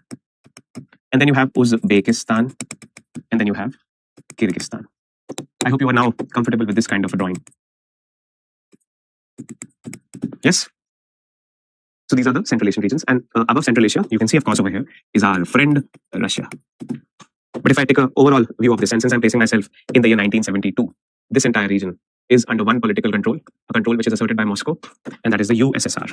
The USSR. Do you see? This is 1972. So what do you have? India, Pakistan, Afghanistan, and USSR. India has already developed a bit of an alliance with the Russians. 1971 treaty के साथ India और Russia की alliance create हो चुकी है. ठीक है. So in any case, India is perceived as a enemy by the Americans by now. जिस तरह से इंडिया ने रशिया के साथ alliance create की थी 1971 में, India has already been perceived as an enemy by the Americans. Just like India is being perceived as an enemy by the Americans right now, as India is, again creating some kind of a sense of alliance with the Russians. Maybe it is an alliance, don't know, but some kind of a partnership between India and Russia is clearly kind of manifested by what is happening. So what you see is that the way that this kind of an arc is developed is perceived by the Americans that India is a Russian ally. And we've already seen that a conversation between the Americans and the Pakistanis has been established. Despite the fact that the Americans were not able to positively help the Pakistanis save Bangladesh, this kind of a loop remains to be created. Right? And also Pakistan and China have an alliance. And now the Americans and the Chinese also have an alliance. So this kind of a trilateral framework is working with regard to the Cold War alliances. And please notice, if Pakistan and China are America allies, they are also going to be against USSR. So if I want to make it a reductive kind of a thing, that you have India and Russia on one end, and you have America, China, and Pakistan on the other end. And it is correct. China, despite being a communist nation, did align with the Americans in the 1970s. You see, in the 1970s, at the height of the Cold War, the Chinese were actually American allies at the time. It would be slightly surprising for you to believe for a lot of reasons, despite the fact that China was a communist country. It actually became capitalist, in a lot of senses. China is a capitalist country, and it is not a capitalist country only in today's time. It became a kind of a pseudo-communist country and a realistic capitalist country in the 1970s itself. Right? So a big question that comes before us in reference to this understanding was, how did the Americans try to create a Cold War against the Russians? Right? Let's say this is going to be the most intense conversation that we will have in our subject with regard to what is known as the Cold War. Okay, so to give you a little bit of a sense of the Cold War, I'm going to take you slightly further to another direction, another dimension, and bring you closer to understanding our friend Russia. I think it's a very opportune moment for us to understand Russia. Right? Now, if I take a look at Russia, for example, the way that I'm putting Russia out, I can possibly mark Moscow and I can mark St. Petersburg, SPG. Okay. Then in the middle here, what you see in Russia, these are the Ural Mountains. Right? So you are aware of these points from your geography classes, I am sure. These are the Ural Mountains. Okay. Above Russia is the Arctic, which is all frozen waters. Okay. Beneath Russia, you have Central Asia. And Russia over here, guys, take a look at this, please. Russia over here is flanked by Europe. You see, so this is Europe. And if I take a look at Europe, I have a kind of a simplistic way of understanding Europe. If you keep at it, Europe can be divided into 3 zones.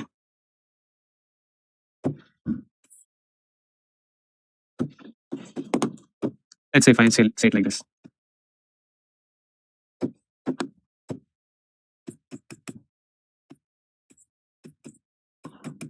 If I think about it like this, Europe, okay, Europe can be divided into 3 points, 3 zones. Right? One we can say is Western Europe. Okay. This one we can say is Central Europe. And this part of Europe we can say is Eastern Europe. Okay, and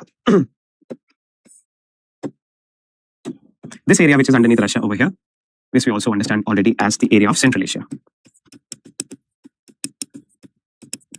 Right? This is Central Asia. I hope you are getting a clear sense of what I'm trying to say over here. I'm giving you a little bit of a picture of Russia as to what is Russia's way of looking at the world.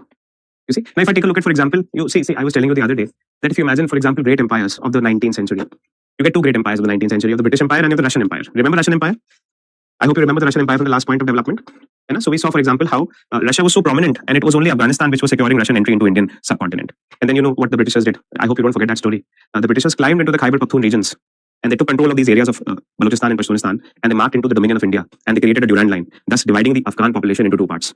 And as the Britishers left, this area was created as Pakistan. And that is the birth defect of Pakistan, that the Pashtuns and Baloch keep pressing the Durand line and keep claiming these territories back. Right? But also to keep in mind that all of this was done by the Britishers as a response or as a plan against the apprehension of the Russians. Because they were so apprehensive of the Russians doing something nasty, they thought that it is better for them to prepare against a possible invasion of the Russians who could just move out simply from the Central Asian regions through Afghanistan into the Punjab and Sindh region. So I hope you are aware of that story also, and all of these stories have to be understood in the larger context of this particular global scenario. Okay, so when I try to look at Russia, I'm trying to create for you the what you can call the logical precepts of the Cold War. What is the Cold War? How is the Cold War fought? What is the way that the Cold War was fought? How was it that if I make a claim that terrorism was actually a function of the Cold War, terrorism is actually a phenomenon which came as a result of the Cold War. So I'm going back to the basics and trying to understand how these areas and these situations are created with each other in a complex zone of interrelations, right? And it will do good for us if you keep all of these things in mind. It requires a lot of intelligence. You have to be very focused and very simulated to make sure that all of these things are grabbing in your head and you're able to interlink all of these images and pictures and visions and ideas together. So to get a sense of this, I hope that kind of communication we are able to establish in the class. Are we getting through? Is what I'm saying, is what I'm thinking, is what I'm imagining? Am I able to communicate it properly to you? Are you able to imagine this yourself? Are you able to feel it to some extent? Are you able to see the world as it is developing and what is happening in these regions with regard to international disputes and relations and contexts and geographies and histories? I just hope that some communication is actually being established between myself and you for you to be able to intelligently imagine all of these realities. You see, if you can hear that music, if you can see that vision, if you can use that imagination, then I think we are tuning well with the subject. So I hope I'm able to communicate that intercourse, even if it is through an online medium. I really feel that something or the other we can actually communicate from that angle. So take a look at this. When we talk about Russia, and if you talk about Russia from, let's say, a security point of view, okay, Russia has certain geographies which are given to it. I have marked them out for you. For example, here you have the Pacific region. Okay. So Pacific, Arctic, Central Asia, Ural Mountains. Though Russia has control over this entire region, the real Russia, the real power of Russia or the seat of the Russian power, it is in this region really. But the region Russia ka backyard hai, and this is a region which is like a kind of a backyard for Russia. That's the Asian part of Russia, the Siberian plains. Right? But the real power centers of Russia, for example, St. Petersburg and Moscow, are in these parts of Russia. The real Russia is actually not very big; it's actually small. It is like this, and the real Russia is facing Europe. Therefore, the Russians, of course, have a lot of influence that they have taken from the Europeans in a lot of ways, and also given to the Europeans. But mostly, they have taken it from the Europeans. For example, if you think about it, the Russian king was known as the Tsar, and the term Tsar was actually taken from the term Caesar. Caesar was a Roman, but the Caesar, of course, you had a Julius Caesar and you had an Augustus Caesar, but Caesar was a dynasty, and eventually the term came to be known associated with the great king. Right? So Roman Empire had Caesars, and the term Caesar was used by the Russian, and the Russian variant of the term Caesar was a Tsar. You see, so they were always very closely interlinked with the Europeans in one way or the other. They developed a lot of their ideas inspired by the European ideas, despite the fact that Russia has an extraordinary amount of land which is touching Central Asia and Pacific and Arctic and the Asian regions also. But the core ideas, core imaginations, core value systems, core cultural points, religious ideas, they have been taken from the Europeans. You see, so when we see, for example, if we try to imagine Russia's security architecture, as to how Russia imagines its security, as to how Russia imagines its ability to create a protection for itself, we see that Russia has openings in certain ends. First of all, Arctic is no problem for Russia. No one can enter through Arctic. And I'm asking a very simple question. Is geography in support of Russia in some places? Yes, certainly. Arctic, you have no way of that you can move into Russia. Of course, now the glaciers are melting. So as these glaciers are melting, it is going to be very interesting to see how geopolitically it all works out. But as of now, if you think about it practically, this is not a threat to Russia. Then you have the vast Ural Mountains over here, which is again giving a boundary to Russia. So, for example, if anyone enters Russia, Tatars, Mongols used to enter Russia from here. But Mongols, of course, were able to control some areas of Russia, but somehow they were always restricted by the Ural Mountains. You see? And then you have the Pacific Sea over here. In some of these areas, you have Central Asia, and then you have European boundaries. So Russia has actually not felt vulnerable from any of the ends. It has not felt vulnerable from the Pacific region or the Asian region. From Arctic, it is secure. Central Asia, it can easily manage. Central Asia was more or less under Russian influence, as we have seen in the previous map. The only possible way from which Russia has been constantly attacked is from Europe. All forms of attacks which have happened on Russia in the past is from Europe. And Europe has been very interested and, of course, to some extent jealous of Russian resources. Because look at a country like France or Germany or Spain or Portugal or England, such small countries, such little amount of territorial control. And just look at how much access Russia has to natural wealth. The biggest freshwater lake in the world, Lake Baikal, is in Russia. Russia is never going to run out of fresh water.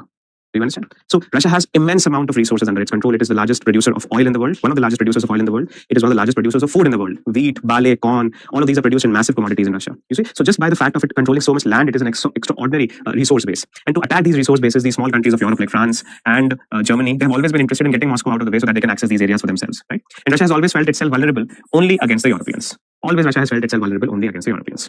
You see? So some of you would know that Napoleon, the French emperor, he was able to, just imagine this, it's crazy to imagine. Napoleon was able to march from Paris till Moscow. He took an army which was riding horses, and they were able to march from Paris in France to Moscow in Russia. And they were able to get to Moscow and wage a war against Russia. And they burned the entire city Moscow to the ground before they left. They just set it to fire entirely. Do you remember this? Have you, let's say, heard it in story somewhere or maybe in history books? Or there was a recent movie also on Napoleon made by Ridley Scott. And in that, of course, you see that it was so easy, for example, for the French to just walk from one place and enter into Russia and hit Moscow. Similarly, Germans, for example, in the Second World War, right? What was Hitler actually trying to do? Right? Central Germany, say. Hitler was actually trying to get to Russia. That was his main aim. You see, so that's why he started marching in Poland. And then he wanted to march further towards Ukraine and Belarus and get Moscow. Right? And what we understand from this point of view is that Russians have a very big problem vis-a-vis Europe. That big problem for Russians vis-a-vis Europe is that they don't have any natural frontier against the Europeans. There is no mountain range which separates Europeans and Russians. There is no water body which separates Europeans and Russians. You see, for a good amount of reasons, if I add something more to this map just for your practical understanding, a good reason why the Americans have always been able to develop in privacy as a superpower is because the Atlantic kept the Europeans out. When the Europeans were a great power, right? It was the Atlantic Ocean which eventually kept the Americans secure and safe from the constant movement of the Europeans. You see, so America was able to develop itself as a big geopolitical power because it enjoyed the privacy provided to it by a geographical frontier. Therefore, geography has some relevance, if you know what I mean. You see, so in that case, we see that the problem that the Russians face is that any person can start from Germany into Moscow and they will find nothing but plain areas. They will find only fences at the border, but no mountains, no oceans, no riverbeds, nothing to save the movement of these people into these people. The only saving grace actually for Russia is that winter gets very snowy. You see, so if you are moving into Russia, you better do it in summer. What I mean to say is, if you're moving from Paris to Moscow, you better do it in summers and you return back before the winter falls, because if it starts freezing, you will freeze to death. You see, so there's going to be a huge amount of what you can call permafrost created over here in the areas of winters, and then your war is going to be a disaster. And that is how the Napoleonic army lost the Russians, because they were caught by the winter. As we see today, because of the global warming and climate change, winters are getting so loose everywhere. You see, we're sitting in North India in the month of December. Are you kidding me? Right? In the North Indian regions, there's absolutely no winters at all. So because of the global warming and the lack of winter everywhere, even the Russian protection of the winter snow is now melting out, which means Russia is getting more and more vulnerable with the hands of the Europeans. And just to give you a sense of this, though we have not introduced this point yet, but all of this is now NATO. You see, the Americans control this region because you have a North Atlantic Treaty Organization and their forces sitting in this region all entirely. So with all these compounding effects, Russia's insecurities are rising more and more, and climate change and the melting of its snows and winters getting lower and lower, they are only exacerbating Russian vulnerability. So there's a reason why what you see yesterday in New Delhi, that Russia is becoming so openly friendly with countries which are going to give it any kind of a power to make an association against the Americans. You see? So again, I come back to the question. If we take a look at the Russian security architecture, guys, and we try to create the precepts of the Cold War, if we try to deliver elementary logic of what the Cold War is about, then we get a very simple sense of understanding. What is that understanding we develop? And I want to give you this understanding from the point of view of Catherine the Great. Catherine the Great was a very famous Russian empress.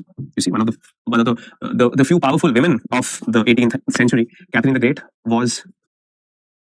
she had a very important quotation.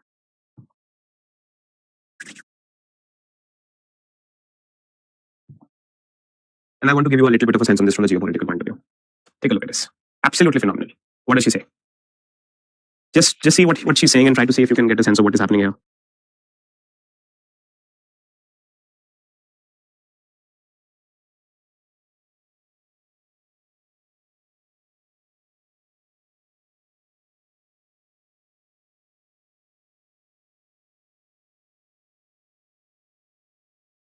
To defend my borders except by extending them. What does she mean here? Let me put it out in words. That she has a problem with Europe. Russia has a problem with Europe. This is Russia, this is Europe. The Russians don't have a natural boundary against the European movement. So what she says is that the only way that she can defend herself, the only way that she can defend Russia from Europe is by taking one step into Europe and creating this area as a frontier for herself. You see, so Russia has to always find a way to defend itself against the Europeans. And the only way that it can actually defend itself against the Europeans, if it steps from its boundaries into Eastern Europe and creates a significant influence upon Eastern Europe. The only way that the Russians can actually defend themselves against the Europeans is by this kind of a logic. I hope you understand this point. And that was true in the 18th century, that was true in the 19th century, that was true in the 20th century, and it is still true for Russia. If you think about Putin, what does he want? He has no way of defending himself against a NATO movement in Russia because the borders are absolutely clean. There's nothing which stops as a geographical frontier. So the only way that they can actually defend themselves against the Russians, against the Europeans, is by controlling Eastern Europe. You see? And since if you talk about, for example, the 19th century, guys, take a look at this. If you talk about the 19th century, if I go by this point of 19th century, then when I say 19th century, what is happening? That you also have the Britishers in this region. Right? Just underneath Afghanistan, you have the Britishers and the British Empire. So if you take a look at this, as much as the Russians are a threat to the Britishers, as much as Russians are a threat to the Britishers in the 19th century, that the Russians will enter into these areas of the British controlling command. Similarly, Russians also feel threatened by the Britishers.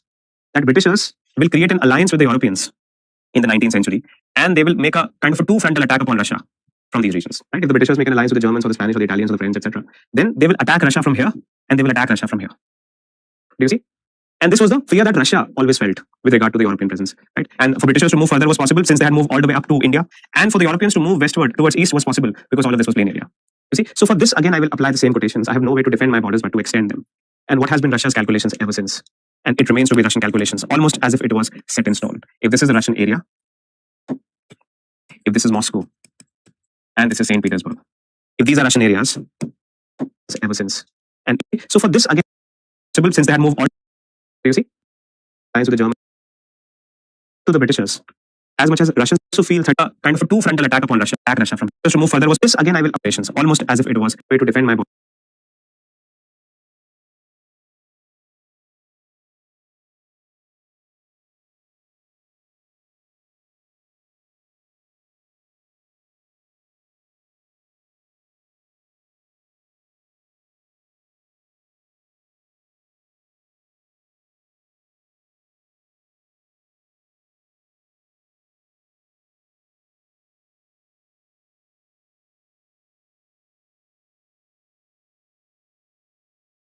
but to extend them. And what has been Russia's calculations ever since? And it remains to be Russian calculations, almost as if it was set in stone. If this is the Russian area, if this is Moscow, and this is St. Petersburg, if these are Russian areas, listen to me carefully, then Russia has to defend itself by extending its borders. And this is the kind of perpendicular that you can develop in this kind of a context. You see, take a look at this. If this is Russia, St. Petersburg and Moscow, and if you take a look at Catherine the Great, what is she saying? She needs to defend herself against the Europeans and the possibility of the Britishers coming into Russia, or the Britishers and Europeans creating an alliance and hitting Russia. She has no way of defending her borders but to extend them. And if you take a look at this part, let's say if I mark it like this, x to x dash. You see, if I take a look at this x to x dash as a perpendicular, this perpendicular has always been Russia's area of influence. Russia, in order to defend its cities, its most important resources, has to exercise some kind of a control over the region which is marked by the perpendicular x to x dash. If Russia does not control this region, Russia lies vulnerable. And that is the only way Russia can actually emerge and protect itself as a power, as a great power, or if I can say that, as a superpower. You see, this perpendicular x to x dash is Russia's perennial zone of influence, if it is supposed to be like that. You see, and if I can mark it out for you guys, take a look at this. Now I'm going to do some map work, so please pay attention on this in technical detail.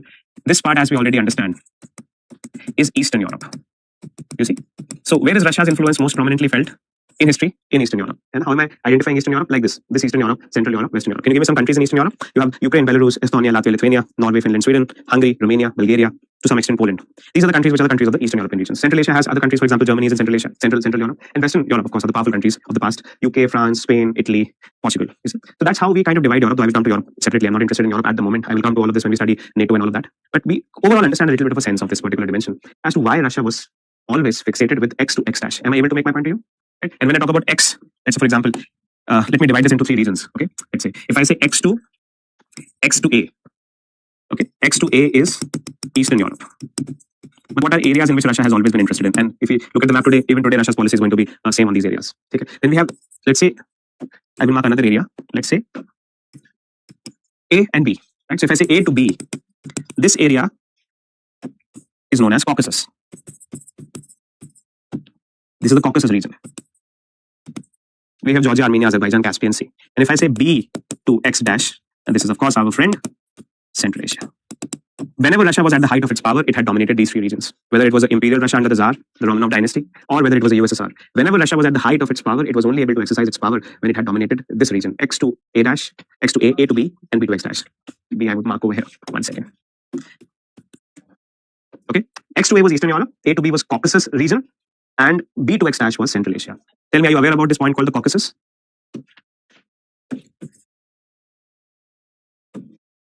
Okay, let me figure it out for you. Guys, take a look at this.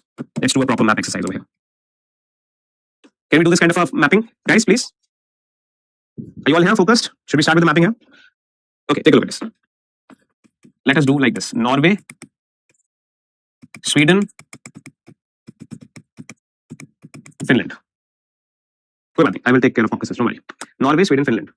Are you aware of these three countries, guys? These are, let's say, for example, located over here, just underneath the Arctic. This is what is known as Scandinavia. And the Scandinavian countries. And there are two others. Yes, it's a very good idea to keep the atlas. Suman, excellent. And I think I would also suggest it to the entire class. While we are doing all of this, it's a very good idea to keep an atlas, either in a hard copy format or you can open a map in the browser or something. But for that, you'll have to switch the screen. So it's a good idea to keep an atlas open. It's a very good practice, Suman. Good. Well done. Okay, so this is called Norway, Sweden, Finland, right? Scandinavia. Then underneath this part, just take a look at this. Here, where you have St. Petersburg, this is the Gulf of Finland here. And I'll show you a map, but I want to draw it first. Okay, this area, this part is known as the Baltic Sea. This is the Baltic Sea, this part. And with the Baltic Sea, you have three nations which are given the name around the Baltic Sea. Just three small countries associated in this part. This is Estonia, this is Latvia, and this is Lithuania. These are the three what we can call Baltic nations. So in a simpler sense, we call these areas as Baltic nations.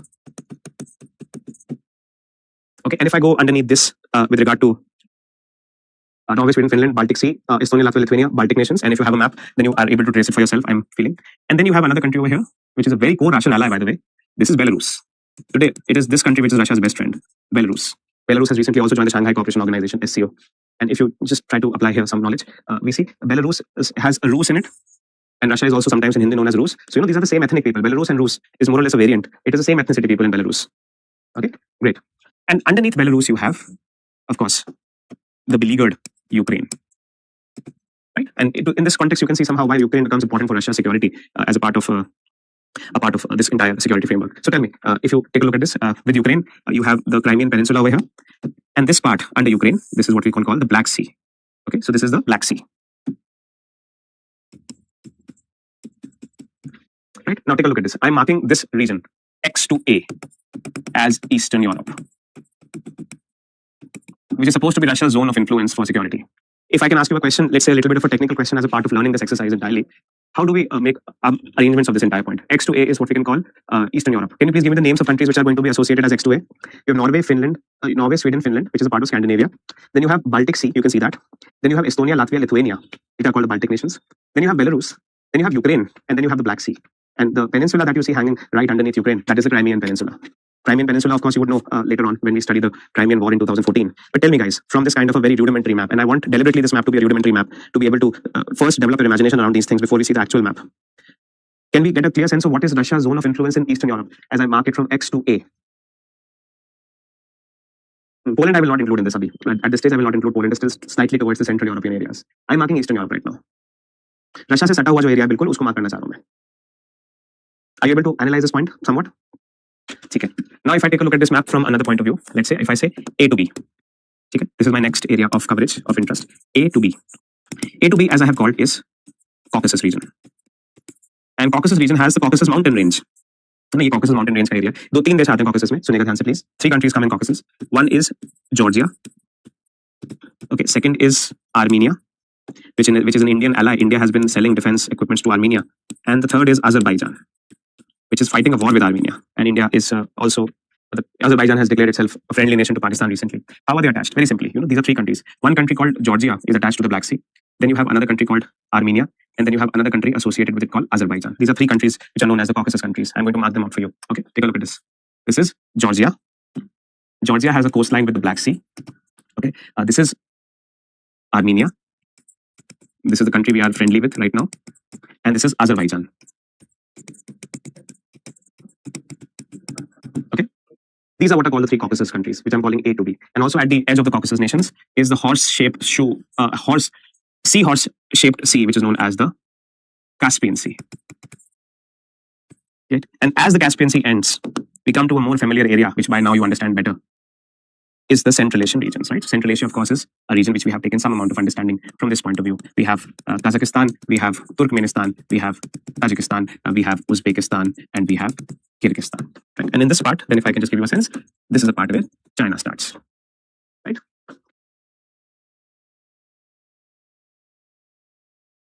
Do you understand the point? So Norway, Sweden, Finland, Estonia, Latvia, Lithuania, Belarus, Ukraine, Black Sea. This is X to A, which is known as Eastern Europe. Okay. Then we have A to B, which is called the Caucasus region. 3 countries in the Caucasus region: Georgia, Armenia, Azerbaijan. Right? And we have the Caspian Sea, which is also a part of this entire region. And then we have our own region, which we are very well familiar about, which is Kazakhstan, which is B2X, which is the region of B2X is equal to Central Asia.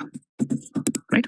Now, this was a part of the Russian Empire. When we talk about the Russian Empire in the, let's say, 19th century, the Tsar Empire, all of this region was under the control of the Tsars. And if I make a slightly reductive point, if you exclude Norway, Finland, Sweden, इनको हटा दीजिए, so take a look at this. All of these countries were a part of the Russian control under what were known as the USSR. This was the map of USSR as I have laid it out before you. Right? Except Norway, Sweden, and Finland. And if you include Moldova into this part, Moldova I have not drawn here. But if you take a look at this from example, Estonia, Latvia, Lithuania, Belarus, Ukraine, Black Sea, Georgia, Armenia, Azerbaijan, Kazakhstan, Uzbekistan, Kyrgyzstan, Turkmenistan, and Tajikistan. All of this was what was known as the Union of Soviet Socialist Republic. And this was the same union which was born after the Bolshevik Revolution in 1917 and it crushed in the 1991.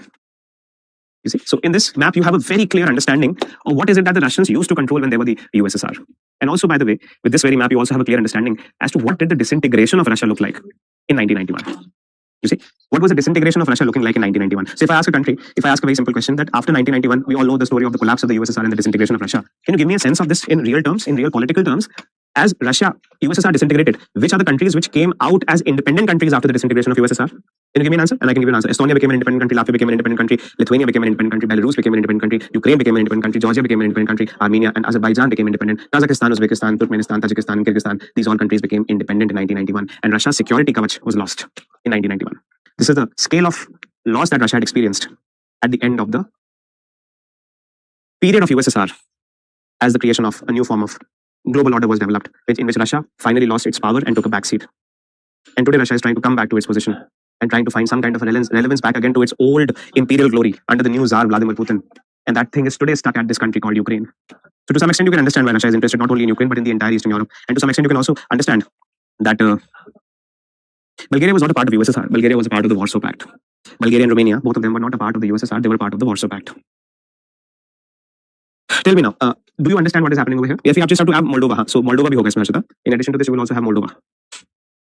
Tell me now, do you understand the map way of understanding Russian security architecture and how this structure is created to give you a sense of the USSR? Right? And now if you have a larger point of view on this one, take a look at this. If you come and attach this to our own mandala.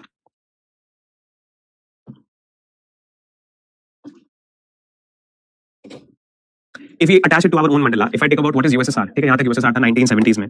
देखा मेरी बात ध्यान से. अब मैं आपके सामने picture रखना चाहता हूँ properly. Please pay attention. The year is 1972. It is the USA which is trying to break down the USSR. USA का सिर्फ एक intention है. USSR मतलब Eastern Europe और Central Asia ये regions break down कर जाए. Right? Who is USA creating an alliance with? Pakistan.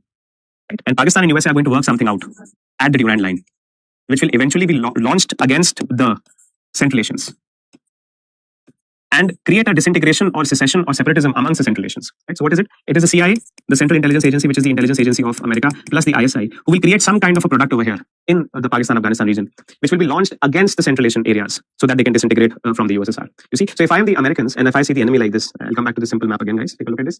If I am the American and if I look at the enemy, and I'm going to trap the enemy into a set of conflict so that the enemy bleeds itself out.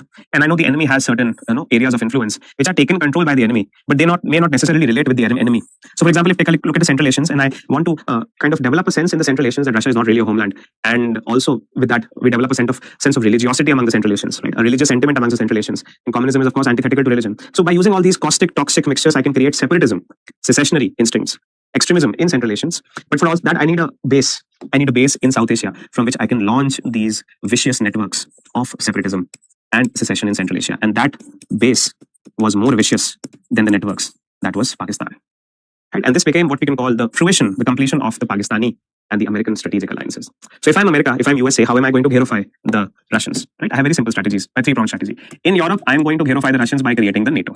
So NATO was already born in 1949 by the Washington Treaty, North Atlantic Treaty Organization. NATO was sitting right till West Germany. And it was looking right in the eye of Eastern Europe, which was under the control of the Russians in USSR.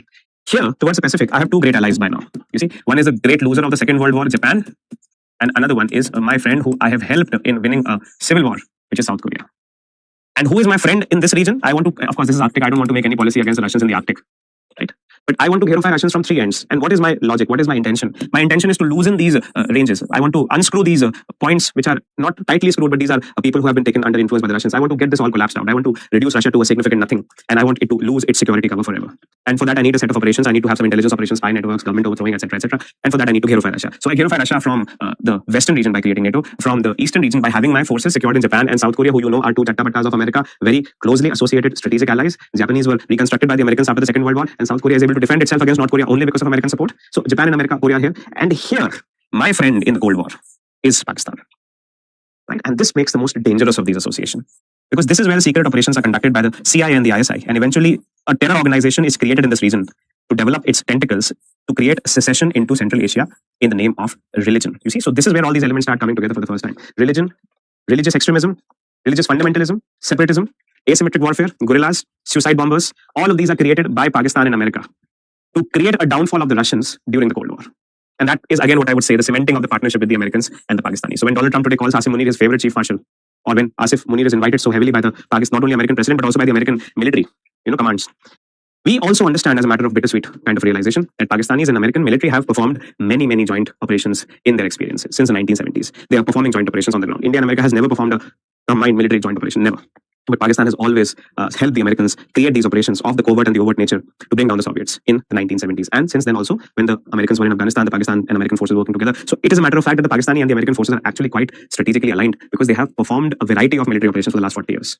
You see, and therefore this is a kind of a culture of sharing and understanding and taking care of each other, which has developed between the Pakistanis and the Americans. And that is why we feel so alienated and isolated, as America keeps inviting these military generals to its homes, and it keeps providing funds and facilities and arms to them even to the day. And all of these are of course being used against us. And then we understand very clearly that it is the Americans who are finally at the funding end of the Pakistani army. And when Pakistani army uses these funds to create a form of asymmetric warfare against us, which is called terrorism, to realize the policy of bleeding India through 1,000 cuts, it is eventually because of the American umbrella that the Pakistan is able to execute this. Therefore, we have not so much of a friend in America in these matters, at least. That is the point that I leave you with in conclusion. Do you understand the point, class? I think we have made quite a significant bounce away from Pakistan-Afghanistan region, and we have taken a look at Europe in a kind of a little bit of a complex manner. And now we are coming back to this region to take our journey exactly to the point that we are trying to associate it with. What is it that we're trying to understand, guys? We are trying to understand what happens after the 1972 period. And it has two aspects to it. First, Pakistan will develop nuclear weapons under the umbrella which is provided by the Americans. How can a country develop nuclear weapons if the Americans don't agree to it? Just look at China. China has been bombed the hell out of it. Sorry, Iran has been bombed the hell out of it because it was developing its uranium facilities. How could Pakistan develop nuclear weapons if America wanted to? America would never let Pakistan develop nuclear weapons. The vice versa of that is that the protective cover given to the Pakistanis to develop nuclear weapons was given by the Americans. And also we associate this to the next part, which is the most dangerous part of our entire relationships, which is asymmetric warfare, the strategy of bleeding India through 1,000 cuts. Assistance and all of this is eventually provided by the Americans, who were trying to get their own strategic ends to be executed. But as a collateral, India also was greatly damaged by this alliance of the Pakistanis and the Americans. So there you have a very important point in this point with regard to that point. Yes, Kush, we are free to take any form of notes. Absolutely. The better you take notes, the better you are placed out. Though you are provided with notes which are associated in your additional reading material. And I'm also going to provide you certain handwritten notes in the form of scanned copies. But as much as you want to jot down, it's a great idea. I hope you're also receiving the PDFs of what I'm making over here. So most of this will be delivered to you. But also, I'm very happy and appreciative if you take notes as I'm speaking, because not only does it help a better documentation, but it also commits it better to the memory while you're listening and writing. It becomes a more stable feature in your cognitive system. All right, guys, thank you. I have a great time dealing with you. Very engaging and participative session and very good questions. And I feel the energy, though it is an online mode, I still feel that we are able to transcend the boundaries of digital frameworks and actually are able to make an interpersonal connection. And I hope the subject is exciting and fascinating. I truly enjoy and love this subject. And one of the reasons why I kind of do this is so I can share the passion and love and intensity the subject has to offer to people I care about. And I think we can develop into an association and one like that. Thank you so much for your time and patience in the morning itself. Hope you have a great day. I think tomorrow we don't have a class. It's a Sunday. So you do some reading material, which I have attached to the documents, Shimla Agreement, etc., etc. Monday onwards, we're going to Taliban, Mujahideen, Lashkar-e-Taiba, Jaish-e-Mohammed, Hizbul Mujahideen, Al-Qaeda, and we will understand the new phase of India-Pakistan relations, which is marked by one single strategy, which is terrorism, right? That's where we come at. Thank you so much, guys. I will see you tomorrow or day after. Thank you. Thank you, guys. I really appreciate your engagement and your excitement about the subject. It gives me all the more energy to perform better in the classes, and I'm hoping that I'm able to meet your expectations, so I try very hard. If I'm in some shortcomings, I will make it better. Thank you. As you.